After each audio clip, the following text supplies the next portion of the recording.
Le programme Entre femmes vient pour vous donner la bonne direction pour votre cocon familial, votre travail, vos relations, mais principalement pour votre intérieur. Le but du programme Entre femmes est de vous donner la réponse à votre affliction en vous donnant la bonne direction pour vous donner la vision qui vient d'en haut. On est à l'antenne de Entre femmes.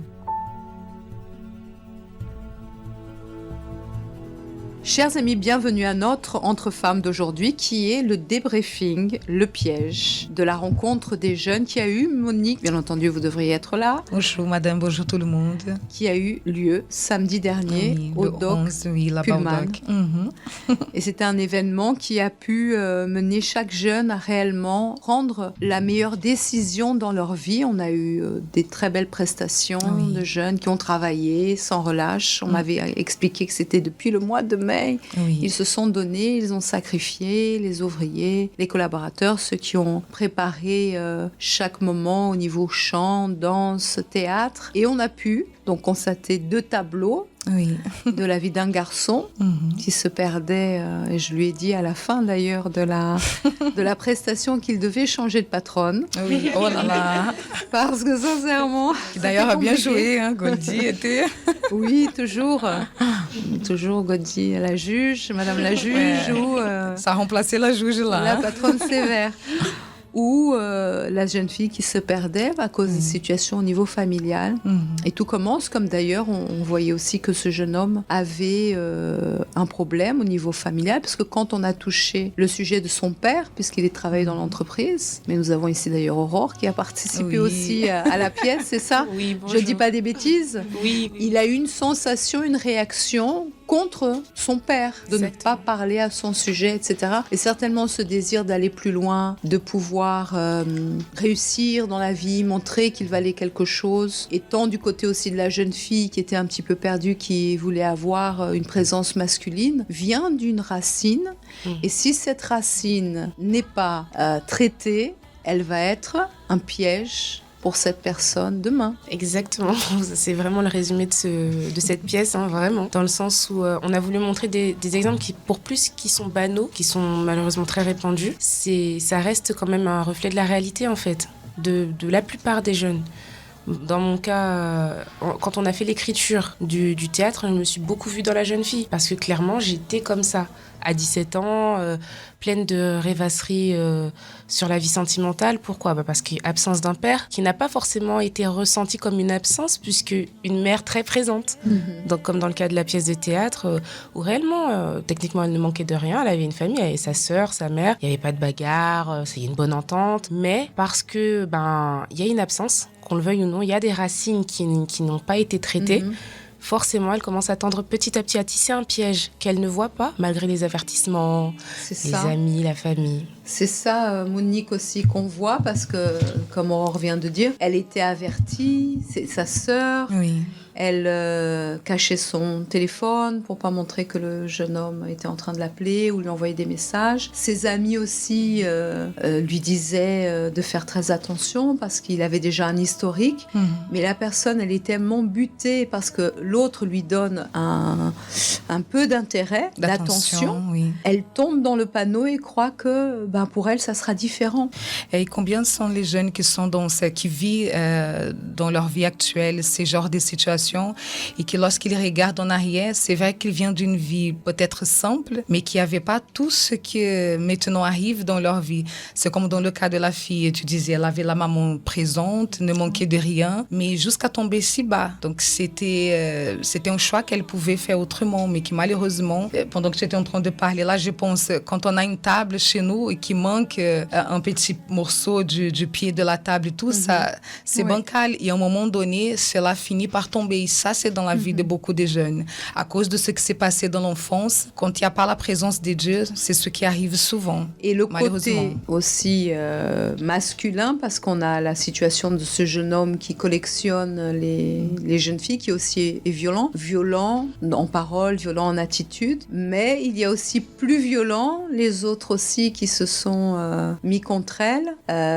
Et on voit que de la part aussi masculine, peut-être une mère trop présente, disons, peut-être violentes, des situations aussi que le garçon a vécu avec son père, l'amènent aussi à reproduire cette violence dans des personnes plus affaiblies.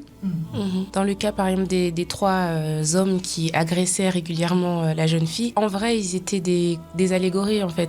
Ils symbolisaient les conséquences de ces choix. Pour bien montrer aux personnes que les conséquences, elles sont pas tendres, elles sont pas avec de la pitié, elles sont pas justes, parfois. Elles sont pas justes dans le sens...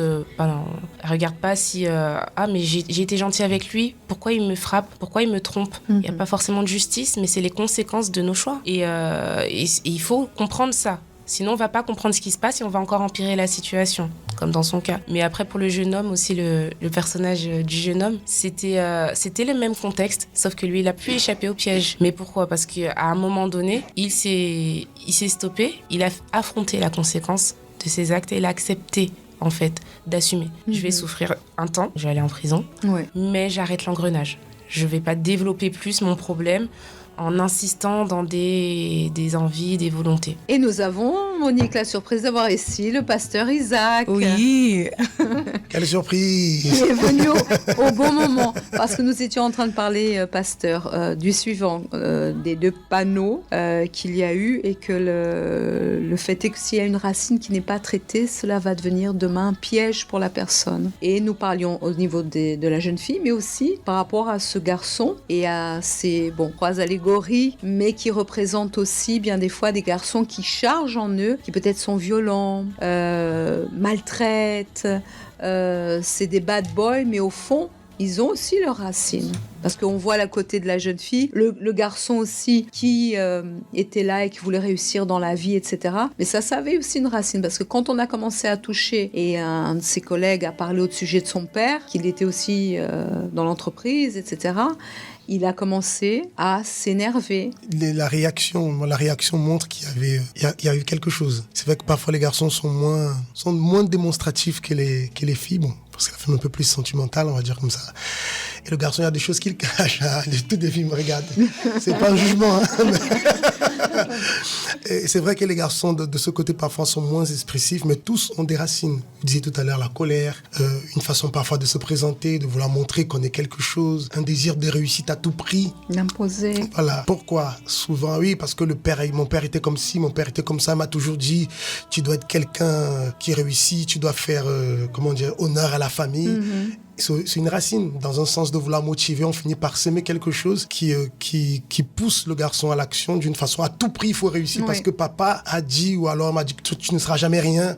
Alors il faut que j'essaye de prouver et cela peut, dans le cas, gagner de l'argent. On n'arrive pas à gagner d'un côté, alors trouvons un moyen de gagner de l'argent, même si cela peut nous amener à subir des conséquences, mais on ne sait jamais. Il se peut qu'on n'en subisse pas. Malheureusement, c'est un piège, oui. Et même le garçon qui collectionnait les jeunes filles, là, et la jeune femme a été victime de ce garçon-là, lui aussi, il avait ses racines. Bien des fois, c'est des choses qui se passent dans la famille, avec la maman, où il a vu son père agir de la même manière. Et c'est une boule de neige qui est là et qui va. Et la personne aussi, elle est prisonnière d'un passé qu'elle reproduit parfois sans même savoir et fait du mal aux autres et finit par se faire du mal à soi-même. C'est là le piège, c'est de rester dans un cercle. Voilà, exactement. On s'est dit, peut-être cette décision va permettre la sortie de la situation, mais malheureusement encore, c'est une mauvaise décision. Pourquoi ? Parce que la racine n'est pas traitée. Et tant que la racine n'est pas traitée, qu'on ne comprend pas pourquoi, il faut revenir, comprendre et réagir différemment. Donc, tant qu'il n'y a pas ce travail-là, comme ça, on enchaîne mauvaises décisions l'une après l'autre et les conséquences deviennent de plus en plus graves. Et on a, bien entendu, mené chacun à prendre la meilleure décision ce samedi, de pouvoir réellement choisir à se donner à le seul qui comprenait son passé, qui pouvait l'aider. Et on souhaite que ça soit réellement un nouveau départ pour tant les garçons comme les jeunes femmes. On croit. D'ailleurs, on a reçu un mail de quelqu'un qui disait... J'ai tout aimé et je ressors de là avec une décision, une vision pour des décisions radicales. Personne n'a pas dit une décision, mais des décisions. La personne a compris que voilà, le parcours sur lequel je suis n'est pas bon. Donc, il y a des choses à faire, des décisions à prendre et en prenant ces décisions, on est sûr que alors il y aura des bonnes récoltes, de bons fruits. C'est la parole qui a été dite en Psaume 119, 110, et ça a été le verset qui a finalisé donc ce moment en souhaitant que réellement des pièges sont là. Les situations sont là, on est dans un monde vil, difficile, mais si la personne ne s'éloigne pas, ne s'égare pas des commandements de Dieu, elle a l'opportunité d'avoir pris une décision et d'avoir un nouveau départ. Dans l'exemple de Pharrell, d'ailleurs, parce que souvent lorsqu'on parle du méchant, on a l'idée de la personne qui va fait violence, casse des choses. Et le méchant, c'est tout simplement celui qui ne se soumet pas à Dieu. Sa décision peut même paraître, au premier abord, quelque chose de bien, mais finalement, c'est quelque chose qui n'est pas selon la volonté de Dieu. Donc souvent, la personne, je veux parler des garçons, est tentée par le méchant. Très bien. Est tentée par le méchant. Ah, il est en train de réussir, mais ce qu'il est en train de faire n'est pas de la volonté de Dieu. Mais il suit ce chemin, il finit par tomber dans un piège. Mais lorsque le jeune, alors, s'est dit, voilà, il y a les ordonnances de Dieu, il y a une façon de vivre. Je veux suivre le chemin de Dieu qui, certainement, est la garantie du bonheur. Alors, il évite de tomber dans ces pièges. Et pour continuer, donc tous les samedis, chacun son invité. Voilà. D'ailleurs, on va continuer pour la famille. Parce que bon, très souvent, ça commence déjà dans la famille. Et parlons du théâtre, il y aura la sortie du film. Qui est déjà prêt, n'est-ce pas ? Presque prêt. Et dans le film, d'ailleurs, ils vont découvrir des choses qu'ils n'ont pas vues dans le théâtre. Très bien. Les absents. Ah oui. On dit c'est vrai que ils ont tort. Là, ils ont tort. Parce que c'est vrai qu'être sur place, c'est une chose. Oui, tout à fait. Le film va apporter quelque chose, mais l'événement en soi, c'est un ensemble de choses qui, je pense, avec les jours qui viennent, on y réfléchit, on pense, on revoit, et Dieu nous ouvre les yeux, Dieu nous parle. Et certainement, ça va porter ses fruits, puisque depuis le mois de mai, il y avait cet investissement, ce sacrifice, et certainement, ça va porter ses fruits. Là, on voit nos intervenantes qui retombent, parce que je disais, elles sont là jusqu'au jour J, et après, quand on les voit, la grande fatigue, mais on se rebooste, parce que samedi prochain, le pasteur est là. Et on va déjà commencer l'année prochaine, n'est-ce pas, à travailler pour l'année prochaine. Merci infiniment pour votre intervention. Je vous en prie. Et c'est avec joie. On continue, n'oubliez pas, profitons que mardi, donc ce soir, il va y avoir aussi un retour par rapport il y a la connexion fun. Il y a le thème de la connexion, mais on va faire un retour aussi sur débriefing. Voilà, sur Mégaël. On a commencé à 12h30 et vous continuez à 20h. Merci infiniment pour votre participation, Merci. Pasteur. Que Dieu vous bénisse. Et le pasteur parlait de Pharrell, mais il y avait aussi donc la jeune fille. C'est ça ? Lovely. Et d'ailleurs, bon, ils le découvriront par la suite, mais même les prénoms n'ont pas été choisis par hasard. Je n'en dis pas plus, parce que ce sera un mystère à découvrir. En fait, chaque détail a été choisi pour vraiment faire comprendre le message, en fait, en profondeur. Très bien. Le mystère reste. Mais nous avions au-delà, Monique, du théâtre, qui a quand même été une grande partie, même dans le théâtre, parce qu'on a commencé d'ailleurs par un verset biblique, qui est celui de Romains 5, 17. « Si par l'offense d'un seul la mort a régné par lui seul, à plus forte raison, ceux qui reçoivent l'abondance de la grâce et du don de la justice régneront-ils dans la vie par Jésus-Christ, lui seul. » Et c'était une comédie musicale, oui, c'est ça ? On peut dire comme ça. Vous qui êtes ici, c'est qui est là parmi nous ? C'est Joël de Paris. Pardon. Vous êtes sûr ? Donc, vous avez travaillé, puis il y a aussi... J'arrive du coup de Paris aussi. De Paris, vous avez dansé ? Non, moi j'ai chanté. Vous avez chanté ? Oui, enfin chant et un petit peu de danse. Chanter en dansant. Effectivement, un petit peu. Dansant en chantant.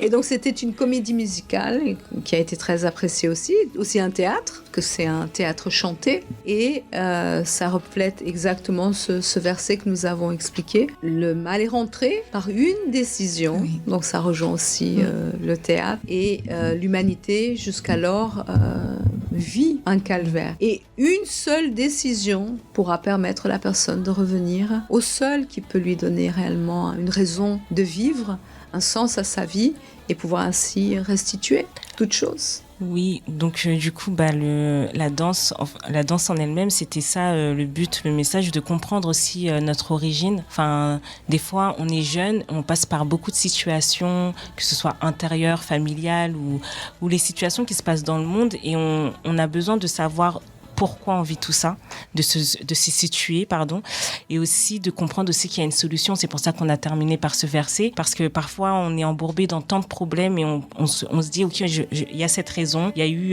le péché originel, comme on l'appelle, mais maintenant, moi, qu'est-ce que j'en fais? Aujourd'hui, je suis là, comment je fais pour m'en sortir? Et c'est vrai que ce verset, il montre que le Seigneur Jésus n'est pas venu en vain, il est venu justement, en fait, pour nous donner ce nouveau souffle, et c'est le nouvel Adam, et c'est à nous, maintenant, aujourd'hui, de l'accepter et de profiter de cette opportunité qui nous est donnée pour changer notre histoire, en fait. Tout à fait. Et il y a en nous, nous sommes inclinés au mal. Nous sommes inclinés à faire ce qui est incorrect. Et parfois, la personne, elle agit et elle reste aussi dans l'accusation et pense qu'elle ne vaut rien. Jamais elle ne va pouvoir avancer dans sa vie. Elle n'a pas de chance, d'opportunité. Si je vaux rien, si j'ai déjà fait tant d'erreurs, j'ai déjà commis tant d'erreurs, une de plus, pourquoi pas, et ça va en augmentant, parce que comme je vaux rien, au moins faire bien ce que je sais faire, du mal. Et la personne vit dans cette bulle d'accusation, mais quand elle comprend d'où viennent les choses et qu'elle comprend que, bien entendu, on a cette origine, mais on a besoin, disons, d'une force supérieure, d'une personne qui va pouvoir nous aider à nous équilibrer, nous contrôler, parce que cette guerre, elle est dans chaque être humain. C'est ça. Tout le monde est assujetti à ça. En fait, comme le disait la danse, l'origine du péché, en fait, toute l'humanité a été assujettie à cette origine-là. Mais maintenant, en fait, chacun a sa décision, chacun peut changer la donne. Chacun peut changer la donne. Comme on le voyait dans la dernière chorégraphie, il y avait le jeune homme qui était tellement pris par les situations, ses conflits intérieurs. Personne ne voit sa souffrance, il souffre et malgré tout ça, il voit que personne autour de lui voit qu'il est en train de suffoquer et il a ce désir de se pendre, on le voit avec une corde au cou. Oui. Et je dirais, je veux pas dire que c'est facile en fait le suicide, mais en vrai c'est la première solution que la personne pense. Elle pense que tout va s'arrêter et qu'elle va trouver un monde meilleur, qu'elle sera en paix, et c'est une illusion en fait, parce qu'en réalité, et c'est ça qu'on a voulu montrer, c'est que et c'est pour ça qu'il va pas jusqu'au bout, il met la corde autour du cou, mais il va pas se suicider parce que il y a cette opportunité qui se présente devant lui. Et des fois, on est face à des jeunes qui se disent, j'ai ces problèmes-là, et la seule solution, c'est d'en finir. C'est d'arrêter tout, de finir avec la vie, et comme ça, je vais être heureux. Mais c'est une illusion, en fait. Et ces événements-là qu'on est en train de faire, c'est pour aussi éveiller la conscience des jeunes, de se dire, non, il y a d'autres solutions que celle-ci. Et en fait, ça, c'est une solution vraiment illusoire. Et c'est pour ça qu'à la fin, même les ténèbres arrivent, parce qu'en fait, ils pensaient trouver la vie en voulant se suicider, mais en fait, non, c'est des ténèbres encore plus sombres, en fait, qui viennent à sa porte. Donc, la seule solution, c'est le Seigneur. Et on voit bien dans les tableaux aussi cette lutte entre le bien et le mal, et cette tendance à vouloir mettre un terme, ou la solution la plus simple de cette voix qui dit il vaut mieux en finir, tu ne vaux rien, personne ne s'intéresse à toi. Et par expérience personnelle, parce que dans la famille où on était, il n'y avait pas de raison d'exister, d'être là. On se sentait même utilisé, on avait la sensation qu'on n'était rien. Et la voix qui venait, c'était celle qui disait, si tu finis, tu mets un terme à tout, au moins, comme personne ne s'intéresse et ne se préoccupe, on est un peu utilisé, au moins tu vas être tranquille, tu vas être en paix. Et des fois aussi, il y a des jeunes qui n'ont pas le courage d'aller jusqu'à le suicide, mais c'est comme s'ils vivent un suicide en étant en vie, en se victimisant tout le temps, en mettant la faute dans la famille.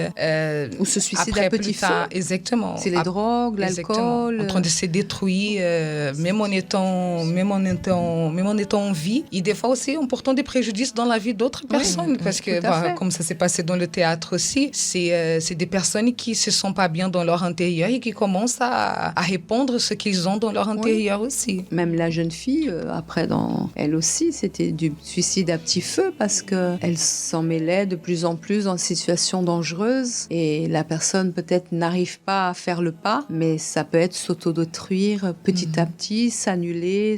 Mais nous allons prendre l'expérience de la danseuse qui est présente. Qui a chanté. Qui a chanté aussi, la danseuse chanteuse.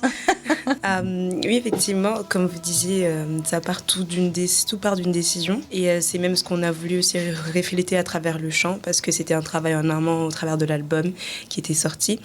Et à savoir que toutes les chansons qui ont été faites sont basées sur des témoignages de personnes qui sont venues, qui se sont données, qui ont chacune eu leur expérience, qui était très difficile, et qui ont trouvé en fait ce point-là en Dieu de prendre une décision pour avoir une vie qui change, peu importe le domaine. Force. Exactement, de trouver cette force-là. Et c'est ce qu'on a voulu aussi retranscrire au travers de toutes les personnes qui sont venues, qu'elles soient d'autres confessions, mais en fait de trouver vraiment cette force-là que nous-mêmes on ne peut pas avoir, qu'il est impossible nous d'avoir, et au travers des expériences, donc des chansons qui reflétaient les expériences, de se retrouver aussi, parce qu'il y a eu des retours de personnes aussi auparavant, avant l'événement, qui se sont retrouvées au travers des chansons. Donc vraiment c'était ça en fait, c'est exactement la continuité de ce qui a été dit, qu'on peut prendre cette décision-là qui permet en fait d'avoir un avant et un après, et c'est ce qui a voulu être retranscrit aussi au travers des chansons, que chacune des personnes sache qu'au final on n'est pas seul, parce que quand on passe par ces expériences-là, on pense au suicide, on pense à mettre fin parce qu'on pense qu'on est seul face à la situation, qu'il n'y a pas d'opportunité. Au travers des chansons, on se rend compte qu'au final, je suis pas seule à passer cette situation-là. Il y a une telle personne qui a eu la même chose ou une expérience similaire. Donc je me rends compte que si elle a réussi à sortir de là, je peux y arriver. Sortir de ce trou noir, parce qu'on voit beaucoup de jeunes qui sont touchés, Monique, aussi par cette vague de dépression. La personne est dans un trou noir, dans un engrenage. Même là, par rapport aussi au théâtre, et la personne a pensé que la personne allait lui apporter une attention, de l'amour, et finalement elle s'enfonce encore plus, elle va ailleurs, elle sort avec un autre, et la personne tombe dans cette vague, et c'est un puissant fin. Mais si elle prend la décision, il y a quelqu'un qui s'intéresse à elle. Oui, c'est pas pour rien que le dernier album de la FGU s'appelle De l'ombre à la lumière. Parce qu'il y a cet espace, la personne elle prend vraiment, tout a été donné pour que la personne elle puisse vraiment prendre une conscience. C'était l'objectif qu'on avait avec cet événement. Donc maintenant c'est à chacun de prendre sa décision à travers tout ce qu'ils ont entendu et vu là-bas.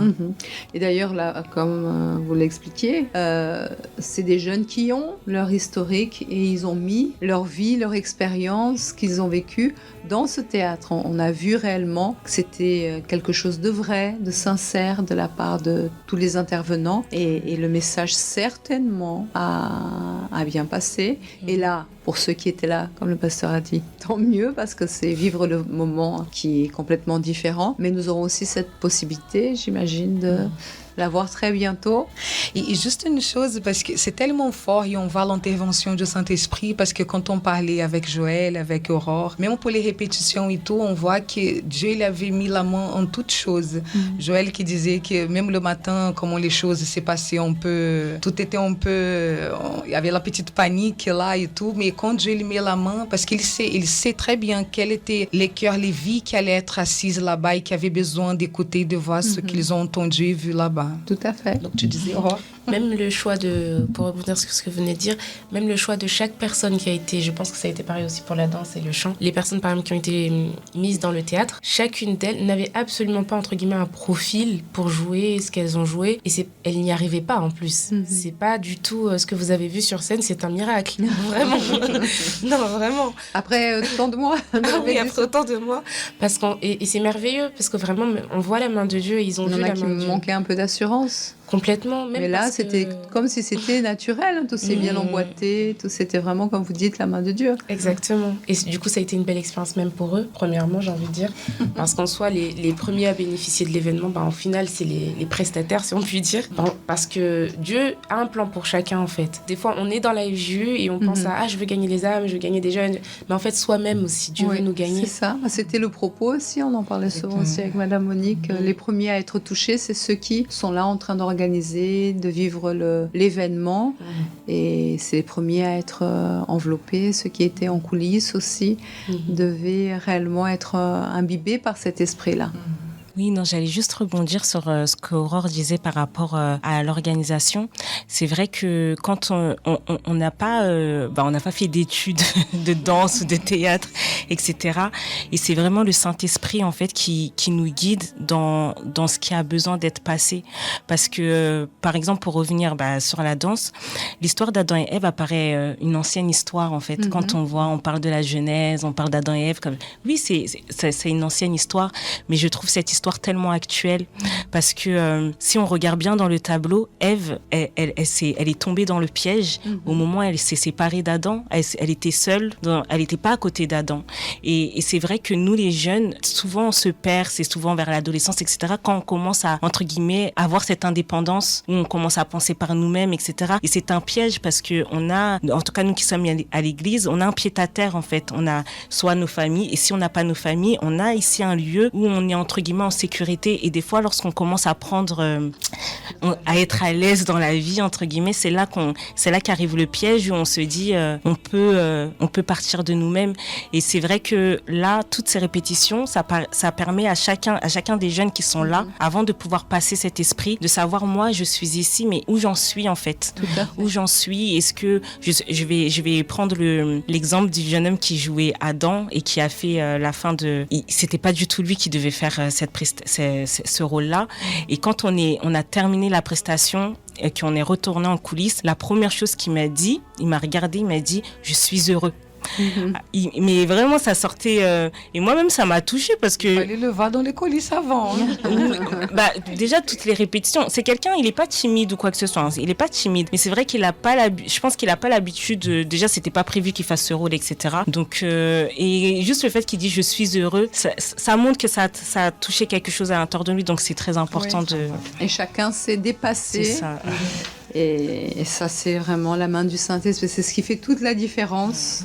On avait quelques petits gens qui étaient un peu timides ou un peu angoissés de savoir est-ce qu'ils allaient réussir ou pas. Mais à la fin, tout le monde s'est très bien dépassé. Et c'est pour ça qu'il faut vraiment mettre Dieu au centre de toute chose. Et là, c'est plus nous, c'est lui. Exactement. Et tout change. Dernière considération.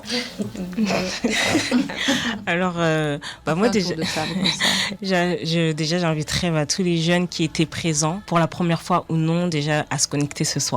Premièrement, et aussi à venir découvrir le travail en profondeur en fait de ce que nous sommes en train de faire à la FJU, parce que ça aide vraiment beaucoup de jeunes. Et aussi également pour tous ceux qui ont pu participer, que ce soit dans les coulisses, qui ont d'une manière ou d'une autre, tous ceux qui ont été vus ou pas, je pense par exemple à l'art, en tout cas tous ceux qui ont participé à l'événement, comme vous disiez, de bien toujours se faire ce débriefing personnel là, parce que finalement l'événement c'est nous, si nous-mêmes on n'a pas quelque chose à transmettre, ce qu'on va faire, ça va être purement physique. Ouais. Donc vraiment de garder ça à l'esprit et de commencer déjà pour l'année prochaine, comme ça a été dit. Tout à fait. Et en sortir meilleur, n'est-ce pas, Aurore? Parce que vous, avant, vous jouiez dans le théâtre. Aujourd'hui, vous êtes un peu dans les coulisses. C'est bon d'avoir fait les deux, du coup, parce que je souffrais beaucoup à jouer, parfois, parce que des fois, on ne comprend pas. Quand on nous met dans un certain rôle, on se dit, mais je ne suis pas comme ça, mais justement. Ou alors, mais ça, c'était mon passé. Justement, oui. Dieu sait, ça soit vrai. Voilà, il sait pourquoi, en fait, il nous met dans certaines choses. Et c'est beau de le voir vraiment faire sa volonté si on se laisse faire, en fait. Moi, ma dernière considération, c'est préparez-vous pour le film.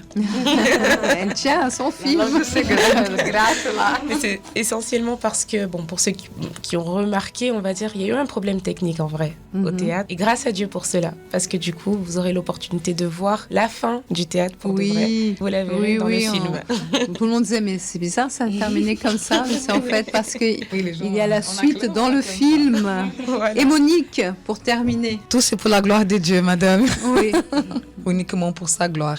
Et on continue. La vie est une guerre, on doit continuer. Et sans oublier que demain, c'est mercredi. Tout à fait. On sera là, donc à 7h, 10h, midi et 15h, principalement à 19h30, pour se fortifier au milieu de semaine. À Paris, 254 rue du Faubourg Saint-Martin, métro Louis Blanc, Stalingrad, Jaurès, ligne 2, 5, 7, 7 bis du métro parisien. Pour terminer, tous les jeunes qui étaient là présents dans ce théâtre, cette danse, etc., c'était des jeunes qui avant étaient perdus et peut-être n'auraient, comme il a été dit dans la parole, peut-être, et même par rapport aux pasteurs et aux épouses, peut-être qu'ils ne seraient ni même là sur terre aujourd'hui. Et Dieu a tendu la main, ils ont décidé de choisir de le suivre. Et c'est ce message d'espoir qui est donné aussi à tous les jeunes, qu'eux aussi, ils ont une opportunité, ou cette femme, cet homme qui nous écoute, peu importe l'âge, il y a toujours une opportunité pour ceux qui se tournent vers lui. Et il se tournera vers cette personne. Donc, ne perdez jamais espoir. Et si vous faites, d'ailleurs, dimanche, on a eu cette clameur de Anne, si nous agissons de cette manière et nous nous tournons vers la parole, vers la vérité va se tourner vers nous et ça sera une lumière pour briser tous les mensonges. Et là, on revient un petit peu à l'autosoutien. On met de côté la Bible, qui parfois n'est pas une Bible aussi, c'est plutôt un livre d'histoires horribles, d'horreur et de déconsidération et de paroles dures envers soi-même. Et on ouvre la bonne parole pour pouvoir y plonger et épuiser notre espoir. Ça a été un plaisir d'être ici avec vous. Vous aussi, madame. Et nous nous retrouvons très bientôt ici sur les plateaux de l'Entre-Femmes avec des nouvelles aventures personnelles aussi, j'imagine. Et Dieu va continuer cette très belle histoire qu'on a eue lors du Mega Help 2025. Dieu vous bénisse. Merci, allez, au revoir. Merci, au revoir. Au revoir.